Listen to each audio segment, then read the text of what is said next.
So with all this talk of censorship on Twitter, we've got a story that actually just came out. This is from today. I don't know what Media Post is, but they're talking about Jared Taylor's lawsuit against Twitter. And I've got to address some stuff about Jared Taylor because admittedly I don't know a whole lot about him other than I've read that he's like a white supremacist and stuff like that.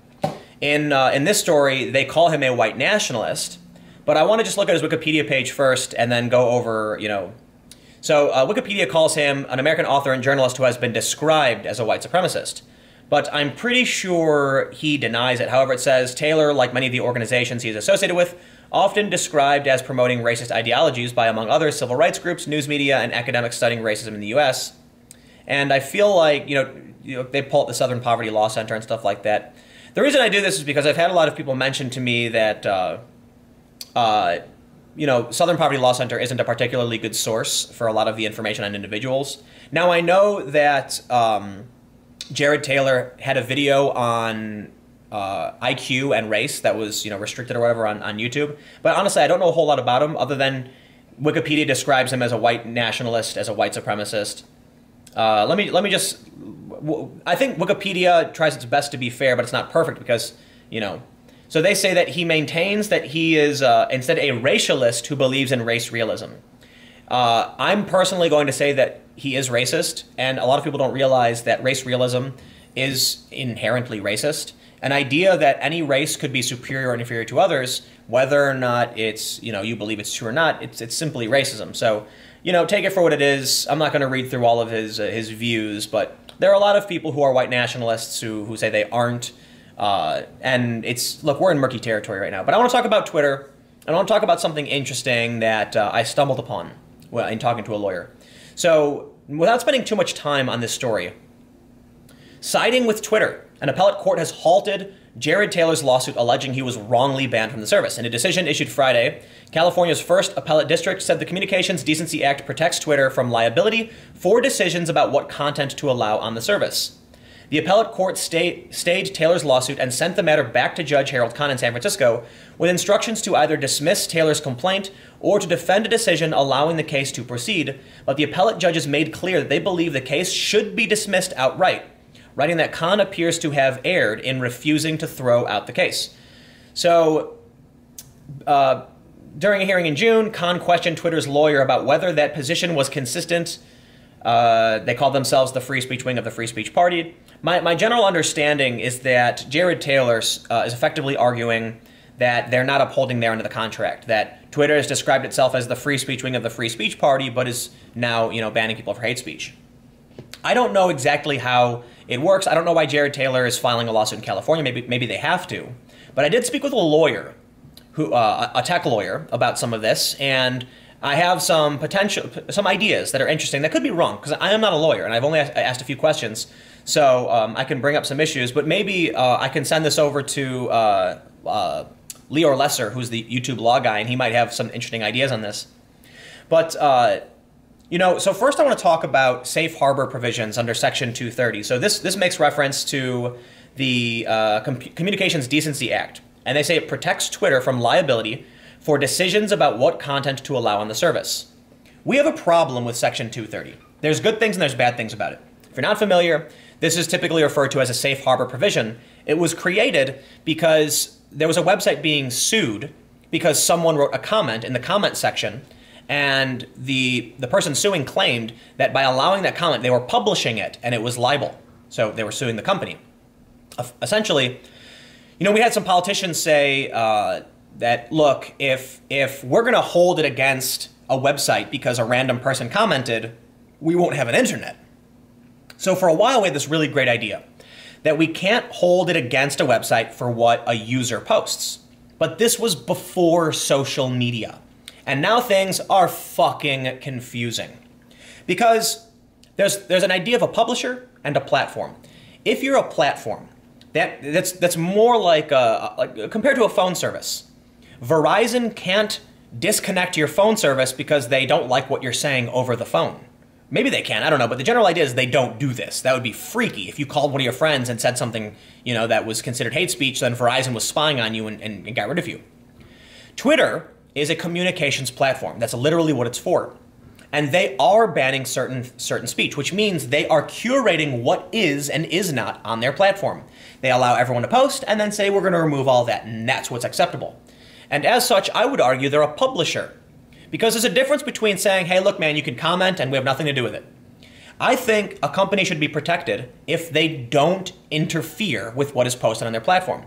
But if Twitter is going to say some things are acceptable and some things aren't, then they have to have some responsibility for what people post on their website. You can't have your cake and eat it too. So I don't know exactly how the law works, and I could be wrong. This judge said that they were protected from liability. They were protected from liability for decisions about what content to allow in their service. But there is a problem if Twitter is going to claim to only be a platform but then literally curate the content. I think it would make much more sense if Twitter and Facebook and YouTube had to step back and say that's the content on our platform. And you know what? YouTube should do this. I think if it's illegal, get rid of it. But if it's legal, then it should exist because you're a communications platform. But I want to get into something interesting I noticed because this actually came up in the Sarah Huckabee Sanders incident, right? When Sarah Sanders was booted from that restaurant, a lot of people incorrectly targeted it was the Red Hen restaurant in like Leesburg or something, I can't remember the city, not Washington, D.C. And a lot of people were going after the Washington, D.C. branch, claiming it kicked out Sarah Sanders. However, in Washington, D.C., you have, from the Office of Human Rights, protected traits in Washington, D.C. The D.C. Office of Human Rights enforces the D.C. Human Rights Act, which makes discrimination illegal based on 20 protected traits for people that live, visit, or work in the District of Columbia. The D.C. Human Rights Act prohibits discrimination in housing, employment, public accommodations, and educational institutions. So a public accommodation is like a service. So, for example, if Starbucks sells coffee, public accommodation, if Starbucks is going to call your name out to let you know that your drink is now available, that is a public accommodation. They are doing something that is, granted to the public as a service of some sort.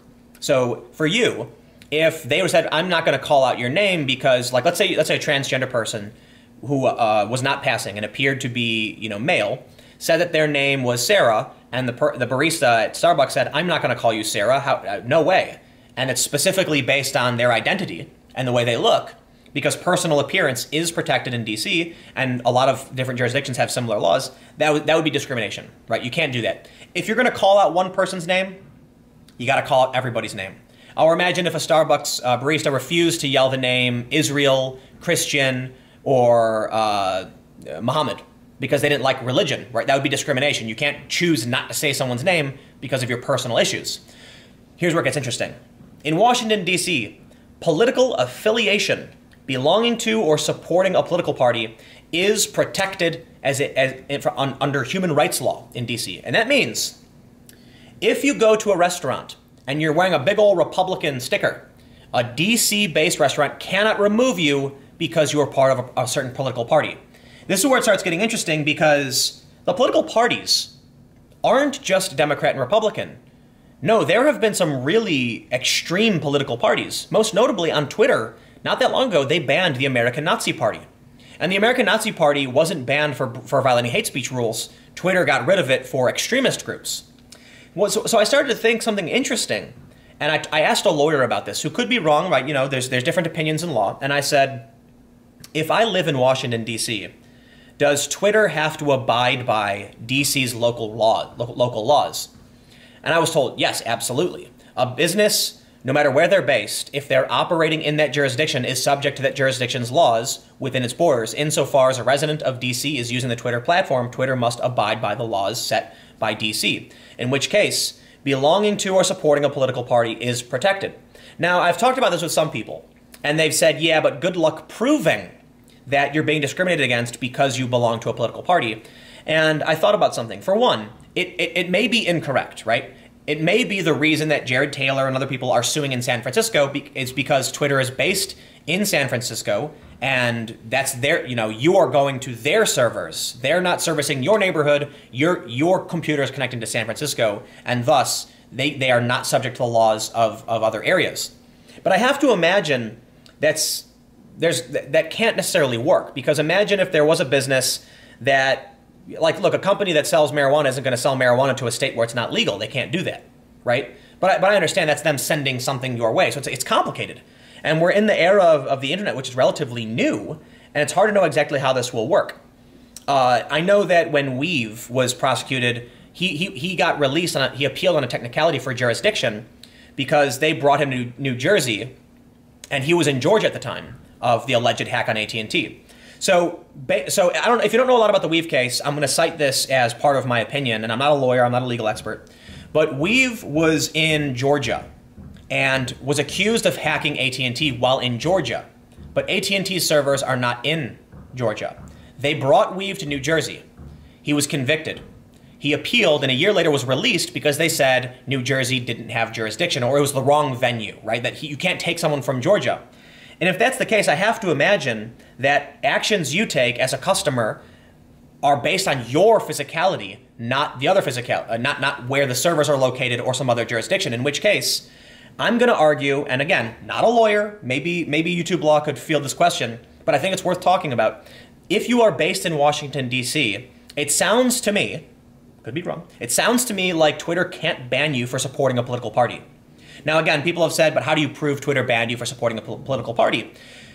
Well, first, it's going to be an argument, right? If you get banned, you'd sue and argue it was.